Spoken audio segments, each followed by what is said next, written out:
पिछले क्लास में हम पढ़े थे कि गांव में बाढ़ आ गया है। कुलदीप, मधु और संदीप जो है बाढ़ पीड़ितों को बचाने के लिए कार्य में जुट गए हैं। तो यहाँ पर उसके आगे हम पढ़ेंगे माँ जो है काफ़ी चिंतित है, और इसके बाद हम जो पढ़ेंगे पेज नंबर 35। आप लोग पेज नंबर 35 खोलिए। मधु कहती है, काम तो यहाँ ही बहुत है, घर घर जाकर चंदा इकट्ठा कर सकते हो। कुलदीप, वह तुम करना। तो कुलदीप बहन से क्या कहते हैं कि मधु तुम घर घर जाकर चंदा इकट्ठा करना, मैं मर्द हूँ और मर्द घर में नहीं बैठा करते। तो कुलदीप क्या कहता है, मैं मर्द हूँ, आदमी हूँ, लड़का हूँ, तो क्या मर्द जो है घर में बैठे नहीं रहते, हम लोग बाहर का काम करते हैं। माँ, अच्छा पहले तू खाना खा ले। और हाँ, संदीप कहाँ है? मधु, माँ मुझे तो लगता है भैया लोगों को बचाने के लिए चले गए हैं। वे हमेशा ऐसी ही बातें किया करते हैं। कहते थे मेरे पिताजी ने आज़ादी की लड़ाई में अपने प्राण दिए, मुझे भी तो अब कुछ करना चाहिए। तो भैया क्या कहते थे कि पिताजी तो देश के लिए अपनी जान कुर्बान कर चुके हैं, मुझे भी देश के लिए कुछ करना चाहिए। एक युवक आता, तभी क्या है, एक युवक आता है। युवक आकर कहता है, शायद संदीप का घर यही है ना? वह बाढ़ पीड़ित लोगों की सहायता करने के लिए चला गया है, मैं यही बताने आया था, आप चिंता ना करें। तो युवक आकर क्या कहता है कि संदीप बाढ़ पीड़ितों को बचाने के लिए गया हुआ है, आप लोगों को कोई चिंता करने की आवश्यकता नहीं है। माँ, सुनो तो बेटा, कितनी देर हो गई उसको गए? युवक तब कहता, वे तो सुबह ही चले गए थे। तो संदीप सुबह चला गया था, मैं आपको जल्दी खबर नहीं दे सका, मैं भी वहीं जा रहा हूँ। मधु, मैं जानती थी। यह सब सुनकर भैया रुक नहीं सकते थे। कुलदीप तब कहता है, लेकिन मुझे तो अब रुकना पड़ेगा, भैया बहुत बुरे हैं, हर काम में आगे रहते हैं। तो भैया चला गया, मेरे को नहीं लेकर गया, यह उसको बुरा लगता है। किसको बुरा लगता है? कुलदीप को बुरा लगता है। माँ तब हंसकर कहती है, वह बड़ा जो है, उसके पिता कभी जिंदगी भर चैन से नहीं बैठे। जिंदगी भर पिताजी नहीं बैठे तो और संदीप क्या बैठेगा? यह भी नहीं बैठेगा। मधु, अच्छा ही है, पिताजी का काम तो कोई करे। आओ हम भगवान से प्रार्थना करें कि वे उन्हें सुकुशल रखे। तो वे भगवान से क्या प्रार्थना करते हैं कि भैया ठीक ठाक रहे, सुकुशल रहे। माँ जैसे ध्यान मग्न हो गई हो, हे भगवान, यह सब क्या हो रहा है, क्यों हमें दुख सहने पड़ रहे हैं? तो माँ क्या कहती है, हमें दुख क्यों सहना पड़ रहा है? एक के बाद एक विपद आते जा रहा है। विपत्ति के कारण माँ काफ़ी चिंतित है।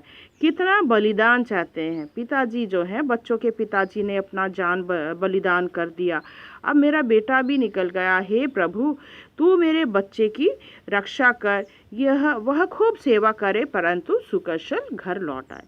मेरा बेटा क्या है, बाढ़ पीड़ितों जो है उनकी बहुत सेवा करे, खूब सेवा करे, उसमें मुझे कोई आपत्ति नहीं, पर वह सकुशल घर लौट आए। कुलदीप तब कहता है, यह सब तो ठीक है माँ, अब कुछ करना भी तो चाहिए, तुम दोनों घर घर जाकर अनाज और धन इकट्ठा करो। तो कुलदीप माँ से क्या कहता है, माँ तुम और मधु जाकर क्या करो, घर घर जाकर पैसे और अनाज इकट्ठा करो, मैं कैंप में जाकर वॉलेंटियर का काम करता हूँ। तो इसको अंडरलाइन करना, वॉलेंटियर का काम। मैं जाऊँ ना माँ? माँ तब कहती है, जा, लेकिन एक बात का ध्यान रखना, नदी के पास मत जाना। तो माँ कुलदीप से क्या कहती है कि काम कर, कोई आपत्ति नहीं है, मगर नदी के पास बिल्कुल भी मत जाना। कुलदीप, मैं नदी के पास क्यों जाऊंगा, वह तो खुद हमारे पास आ गई है। तो नदी जो है, नदी का पानी जो है वह बढ़कर हमारे पास ही आ गया है, तो मैं भला क्यों नदी के पास जाऊं? यह कहकर वह हंसने लगता है। माँ लेकिन खाना तो खाता जा। कुलदीप, नहीं, देर हो जाएगी, वहीं कुछ खा लूँगा। माँ क्या आग्रह करती है कि खाकर जाए, मगर वह कहता है नहीं, वहीं कुछ खा लेगा। वह चला जाता है, कुछ शोर सुनाई देता है। मधु, देखो देखो माँ, कितने लोग इधर ही चले आ रहे हैं, इतने में शोर होता है, देखते हैं कुछ लोग उधर ही आ रहे हैं। वह देखो ट्रक भी है, एक ट्रक भी आता है, ऐसा लगता है वे बाढ़ पीड़ित गांवों से लोगों को निकाल कर ला रहे हैं। क्यों माँ, एक परिवार को तो हम भी अपने घर में रख सकते हैं। तो बाढ़ पीड़ित तो लोग जो हैं उन्हें क्या है, ट्रक की सहायता से लेकर आया जा रहा है। और मधु के विचार भी अच्छे हैं। वह कहती है यदि बाढ़ पीड़ित लोगों को सभी अपने घर पर रखे, एक एक परिवार अपने घर पर रखे तो अच्छा होगा।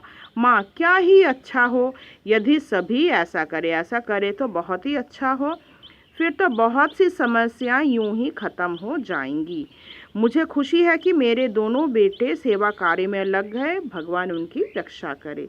तो माँ कहती है कि मेरे बच्चे जो हैं लोगों की सेवा में लग गए हैं, ये बहुत ही अच्छा काम है। मधु, जो दूसरों की रक्षा करते हैं भगवान उनकी रक्षा करते हैं। मधु क्या कहती है कि जो दूसरों की रक्षा करे, जो दूसरों की सेवा करे, भगवान भी उन्हें ज़रूर देखेंगे।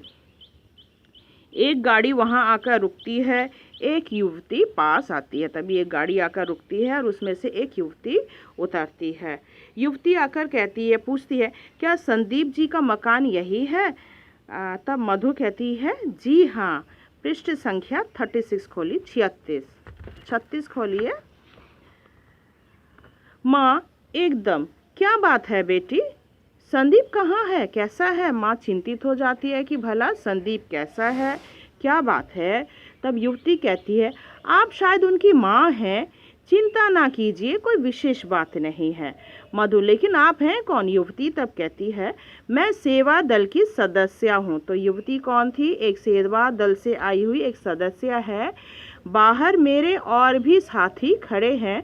हम सब लोग बाढ़ पीड़ित की सहायता के लिए आए हैं। तो हम लोग किस लिए आए हैं? बाढ़ पीड़ितों की सहायता के लिए वे लोग सब आए हुए थे।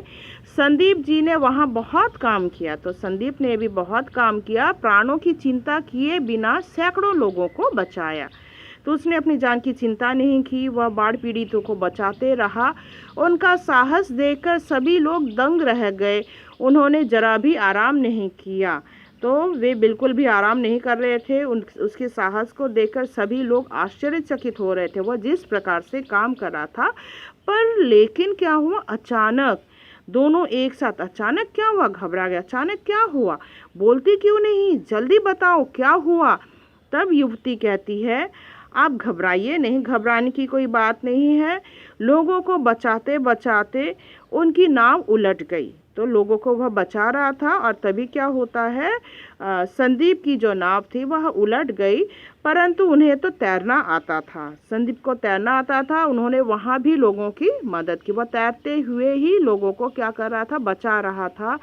जब तक सब लोगों को दूसरी नाव में चढ़ा नहीं लिया गया तब तक वे नहीं चढ़े। लेकिन जैसे ही चढ़ने लगा, सहसा पानी का एक जोरदार रेला आया और वे बह गए। लोगों को चढ़ाने के बाद वह जब खुद चढ़ने गया तभी पानी का जो है जोरदार रेला आया और जिसके कारण संदीप बह गया। माँ घबराकर चीख उठती है, हाय राम। तभी युवती कहती है, नहीं नहीं, परेशान ना होइए, दूसरे लोगों ने उन्हें बचा लिया है। तो दूसरे लोग जो वहाँ पर थे वो उन्होंने क्या किया, संदीप को बचा लिया। कठिन परिश्रम के कारण वे बेहोश हो गए हैं। तो कठिन परिश्रम के कारण कौन बेहोश हो गया था? संदीप बेहोश हो गया था। मेरे साथ आइए, उन्हें अंदर ले आए। तो संदीप को वे युवती जो है, युवक और युवती आए हुए थे, वो लेकर आते हैं। दवा दे दी है, जल्दी ही उन्हें होश आ जाएगा। तो संदीप को दवा दे दी गई है, संदीप को बहुत ही शीघ्र क्या है, होश आ जाएगा। मधु, चलो चलो, तेजी से बाहर जाते हैं, फिर अंदर आते। संदीप को लेकर क्या करते हैं, अंदर घुसते हैं। तब युवक कहता है, हाँ ऐसे इन्हें यहाँ लिटा दीजिए। और फिर उसको क्या करते हैं, संदीप को घर पर बिस्तर पर लिटा देते हैं। डॉक्टर ने इंजेक्शन लगा दिया है, डॉक्टर ने क्या है, उसे इंजेक्शन दे दिया था। तो आपका बेटा बहुत बहादुर है, देखिए उन्हें होश आ रहा है। धीरे धीरे संदीप को होश भी आने लगा और युवक ये भी कहता है कि आपका बेटा जो है काफ़ी साहसी है। पेज नंबर 37 खोलिए। तभी कुलदीप वहाँ आता है। इतने में कुलदीप भी आ जाता है। कुलदीप, माँ माँ, मैंने सुना, क्योंकि कुलदीप जैसा ही सुनता है कि भैया बेहोश हो गया है और उन्हें लाया गया है तो वह दौड़कर घर लौट आता है।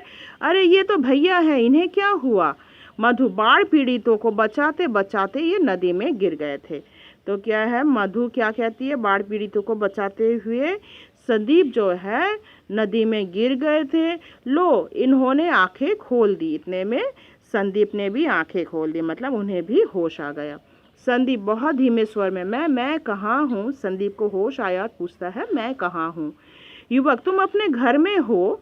ये तुम्हारी माँ है, बहन है, भाई है। संदीप तब कहता है, मुझे तो इतना याद है कि जैसे मैं अथाह जल में डूब रहा हूँ, मुझे इतना याद है। वह सोचता, मैं तो पानी में डूब रहा था, फिर मैं इधर कैसे आ गया? और फिर कोई अंतरिक्ष में से आकर मुझे बचा रहा है। वे शायद तुम थे, शायद तुम ही मुझे बचा रहे थे। मैं पानी में डूब रहा था तो तुम ही तो मुझे निकाल रहे थे पानी से। युवक तब कहता है, संदीप बाबू आप बोलिए नहीं, आज आराम कीजिए। अभी आपको बहुत काम करना है, तो आज के दिन आप आराम कर लीजिए। आपको और भी बहुत सारे काम करने हैं। संदीप तब कहता है, बहुत अच्छा डॉक्टर, आपकी आज्ञा का पालन होगा। तो संदीप कहता है, ठीक है, आप जैसा कहते हैं वैसा ही आज का दिन मैं आराम कर लेता हूँ। फिर से मैं क्या करूँगा, लोगों की सेवा में लग जाऊँगा। सब हंसते हैं। युवती, अच्छा अब हमें आज्ञा दीजिए। माँ ऐसे नहीं, चाय बन रही है, पी कर जाओ। तो माँ क्या कहती है, आप लोग आए हैं तो आप लोग चाय पीकर ही जाना। युवक कहता है, माँ हमें तो जाने ही दीजिए। कुलदीप तब समझाता है, समझ लीजिए भैया को अभी तक होश नहीं आया, 5 मिनट और लगेंगे। 5 मिनट तो इंतज़ार कर लीजिए। सोच लीजिए भैया को होश नहीं आया, पर आप लोग चाय पीते ही जाइए। यह सुनते ही सब हंसते हैं। युवक, अच्छी बात है, 5 मिनट और रुकेंगे। तो युवक कहता है, ठीक है 5 मिनट और रुक जाते हैं। कुलदीप तब कहता है, तो बस लो चाय भी आ गई। तो अभी चाय भी आ जाएगी। हंसी और समाप्ति सूचक संगीत। और इसके हिसाब से उसके बाद क्या है, ये एकांकी समाप्त होता है और फिर पर्दा गिर जाता है। आशा करती हूँ आपको पाठ का सार समझ में आया होगा। कल मैं आपको इससे संबंधित प्रश्नोत्तर भेज दूँगी। धन्यवाद।